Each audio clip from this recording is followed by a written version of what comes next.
திரு உத்தவ் தாக்கரே தலைமையிலான சிவசேனா போராட்டத்தையும் பேரணியும் அறிவிக்கிறாங்க. அதாவது ஜூலை 5ஆம் தேதி, ஒரு 5 நாட்களுக்கு முன்னாடி வச்சுக்கோங்களேன், நாடு தழுவிய மிகப்பெரிய பேரணி நடத்தப்படும்னு சொன்னாங்க. அதாவது மும்மொழி கொள்கைக்கு எதிர்ப்பு தெரிவிச்சு, திரு தேவேந்திர பட்னாவிஸ் அரசுக்கு எதிர்ப்பு தெரிவிச்சு பேரணி நடத்தப்படும்னு சொன்னாங்க. இந்தி திணிப்புக்கு ஏற்கனவே தமிழ்நாடு பல போராட்டங்களை பார்த்துருக்கு.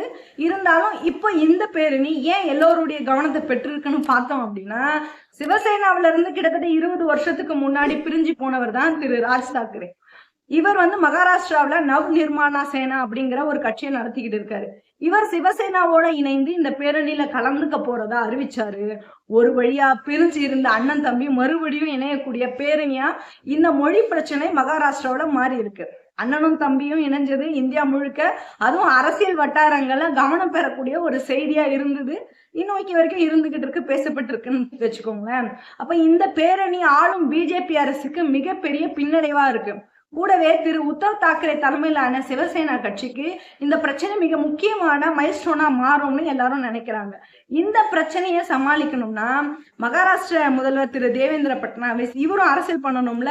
அதுக்காக என்ன பண்றாருன்னா, ஜூன் 29 அன்னைக்கு திரு தேவேந்திர பட்னாவிஸ் செய்தியாளர் சந்திப்புல மகாராஷ்டிராவில புதிய கல்விக் கொள்கை மூலமா அமல்படுத்தப்பட்ட அந்த மும்மொழி கொள்கையில இந்தி திணிப்பை நாங்க திரும்ப பெற்றிருக்கிறோம் அப்படிங்கிற ஒரு அறிவிப்பை வெளியிட்டு இருக்காரு.